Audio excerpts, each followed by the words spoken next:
ಆಸ್ಟ್ರೇಲಿಯಾದ ಬೋಂಡಿ ಬೀಚ್ನಲ್ಲಿ ಹನುಕ್ಕಾ ಹಬ್ಬದ ಆಚರಣೆ ವೇಳೆ ನಿನ್ನೆ ಇಬ್ಬರು ಗುಂಡಿನ ಮಳೆಗರೆದಿದ್ರು. ಯಹೂದಿಗಳನ್ನ ಟಾರ್ಗೆಟ್ ಮಾಡಿ ನಡೆಸಿದ್ದ ದಾಳಿಯಲ್ಲಿ ಸತ್ತವರ ಸಂಖ್ಯೆ 14ಕ್ಕೆ ಏರಿಕೆಯಾಗಿದೆ. ಈ ನಡುವೆ ಆಸ್ಟ್ರೇಲಿಯಾದಲ್ಲಿ ನಡೆದ ಈ ಘೋರ ಕೃತ್ಯಕ್ಕೆ ಪಾಕಿಸ್ತಾನ ಲಿಂಕ್ ಸಿಕ್ಕಿದೆ. ನಿನ್ನೆ ಸಿಡ್ನಿಯಲ್ಲಿ ಗುಂಡಿನ ದಾಳಿ ನಡೆಸಿದವರು ಅಪ್ಪ ಮಗ. ಆರೋಪಿ 50 ವರ್ಷದ ಸಾಜಿದ್ ಅಕ್ರಮ್ ಮೂಲತಃ ಪಾಕಿಸ್ತಾನದವನು. ಪಾಕಿಸ್ತಾನದಿಂದ ಆಸ್ಟ್ರೇಲಿಯಾದಲ್ಲಿ ನೆಲೆಸಿದ್ದ ಈತನ ಮಗ ನವೀದ್ ಅಕ್ರಮ್ ಆಸ್ಟ್ರೇಲಿಯಾದಲ್ಲೇ ಜನಿಸಿದವನು. ಇನ್ನು ದಾಳಿಕೋರ ಅಪ್ಪ ಸಾಜಿದ್ ನಿನ್ನೆ ಪೊಲೀಸರ ಪ್ರತಿದಾಳಿಗೆ ಜೀವ ಬಿಟ್ಟಿದ್ದಾನೆ. 24 ವರ್ಷದ ಮಗ ಕೂಡ ಸಾವು ಬದುಕಿನ ಹೋರಾಟ ನಡೆಸ್ತಾ ಇದ್ದಾನೆ. ಇನ್ನು ನವೀದ್ನನ್ನ 2019ರಲ್ಲೇ ಐಸಿಸ್ ಲಿಂಕ್ ಆರೋಪದಡಿಯಲ್ಲಿ ಬಂಧಿಸಲಾಗಿತ್ತು.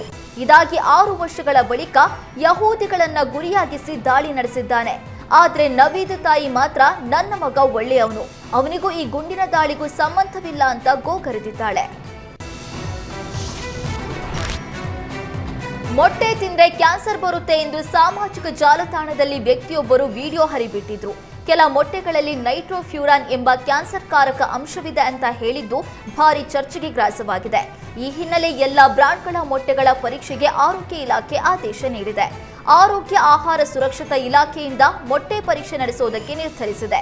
ಈ ಬಗ್ಗೆ ಆರೋಗ್ಯ ಸಚಿವ ದಿನೇಶ್ ಗುಂಡೂರಾವ್ ಪ್ರತಿಕ್ರಿಯಿಸಿದ್ದು, 6 ತಿಂಗಳ ಹಿಂದೆ ಮೊಟ್ಟೆಗಳ ಪರೀಕ್ಷೆ ನಡೆಸಿದಾಗ ಸುರಕ್ಷಿತ ಎಂಬ ವರದಿ ಬಂದಿತ್ತು. ಜನ ಆತಂಕ ಪಡುವ ಅಗತ್ಯ ಇಲ್ಲ. ಮೊಟ್ಟೆಗಳನ್ನ ಪರೀಕ್ಷೆ ನಡೆಸಲಾಗುತ್ತೆ. ಆರೋಗ್ಯ ಇಲಾಖೆಯಿಂದ 200ಕ್ಕೂ ಹೆಚ್ಚು ಸ್ಯಾಂಪಲ್ಗಳನ್ನ ಸಂಗ್ರಹಿಸಲಾಗಿದೆ. ಸದ್ಯಕ್ಕೆ ಆತಂಕ ಪಡುವ ಅಗತ್ಯ ಇಲ್ಲ ಅಂತ ಸಚಿವ ದಿನೇಶ್ ಗುಂಡೂರಾವ್ ಪ್ರತಿಕ್ರಿಯೆ ನೀಡಿದ್ದಾರೆ.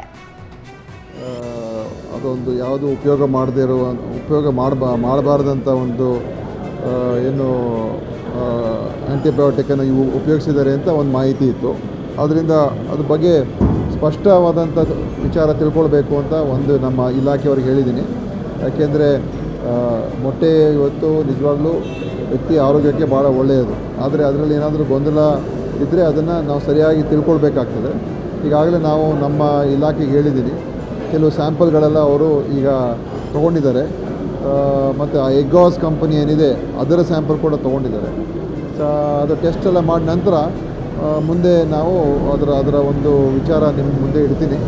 ಅದು ಸದ್ಯದಲ್ಲಿ ಏನು ಆತಂಕ ಪಡಬೇಕಾಗಿಲ್ಲ ಅಂತ ನಾನು ಹೇಳೋದಕ್ಕೆ ಬಯಸ್ತೇನೆ. ಯಾಕೆಂದರೆ